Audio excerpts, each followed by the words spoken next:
एक कविता उन मुहाजिरों को डेडिकेट, एक कविता उन सारे माँ के जाया थी डेडिकेट है जो 1947 में 1947 में पटवार कटे हरियाणा तक पाकिस्तान चले गए थे। लेकिन बड़ी गजब की बात है, कमाल की बात है, आज भी वो हरियाणवी जिंदा है। आज भी उनकी जुबान में वाय मतलब बोली की खुशबू आव है, वाय माटी की खुशबू है, वाय संस्कार झलके हैं, वाय पगड़ी बांधी जा है। तो उन सारे का चरणा में डेडिकेट है कविता। अगर आप मत कोई उन जाना है तो जरूर उड़ती मतलब शेयर करने की कोशिश करियो, क्योंकि मैंने कुछ वीडियोस देखे यूट्यूब पे, अपने कुकर में ढूंढ छोड़ के चले गए थे अड़ते, बेटे आड़ी पाड़ी डांगर खेत हर चीज बनी बनाए छोड़ के चले गए थे अड़ते। तो उन सारे ते कविता डेडिकेट करने लग रहा हूं कि आज भी अपनी जीव का हरियाणवी की बुक्कड़ मार बैठे हैं, मेरी माँ बोली के कुछ जाए सरहद पार बैठे हैं। कोई गाम खरक न याद करे, कोई हंसी का बसिंदा था, किसी के खेत थे सोनीपत में, कोई हिसार का परिंदा था। अर पींग पजूलिया बरथू गैल नु बुक्कड़ तार बतावस है, कैया का याद से इब्बी रुड़दू कोई सुरतन यार बतावस है। नहीं आ सकते चाह के भी सियासत तय हार बैठे हैं, आज भी अपनी जीभ का वाय बुक्कड़ मार बैठे हैं, और मेरी माँ बोली के कुछ जाए सरहद पार बैठे हैं।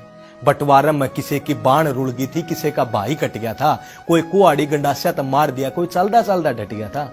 और 5-5 साल के बालक जद नंगे पाल लेकर लिए थे, याद से उनका वो 47 जद घर के घर उजड़ गए थे। इतने साल बाद भी हरियाणवी की भें तगार बैठे हैं, मेरी माँ बोली के कुछ जाए सरहद पार बैठे हैं। पूछो उन तक बतावेंगे कि उकर धर्म का रंग गुड़ गया था, डांगर बेटा आड़ी पाड़ी सब कि में रुड़ गया था, और भरे ढूंढ खुले आंगन खेत से माने छोड़े थे, आख्या का श्यामी घर क्या न मोत चादरे उड़े थे। इब तो याय धरती माँ है नू विचार बैठे हैं, और मेरी माँ बोली के कुछ जाए सरहद पार बैठे हैं। बैठ के लाहौर कराची में खुद न हरियाणवी बतावा है, अहमद मोहम्मद यूसुफ आज भी वह पगड़ी बंधावस है, सांग रागनी आले कविता उससे जुबान में गावस है, करके याद जन्मभूमि ने आख्या मासू आवस है।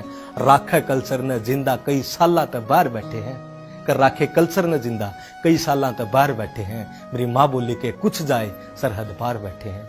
दुआ करूं मैं रब तय वो टेम आ जा रहे, खड़के चौपाड़ में असन कोई आंडी किस्सा सुना जा रहे, रामफल गैल इकबाल भी गढ़वा की थाप पर गा जा रहे, आलमगीर के मुशायरे में संजीत कविता सुना जा रहे। चंद लोगां खातर अपने कुणबन खिलार बैठे हैं, और मेरी माँ बोली के कुछ जाए सरहद पार बैठे हैं, मेरी माँ बोली के कुछ जाए सरहद पार बैठे हैं।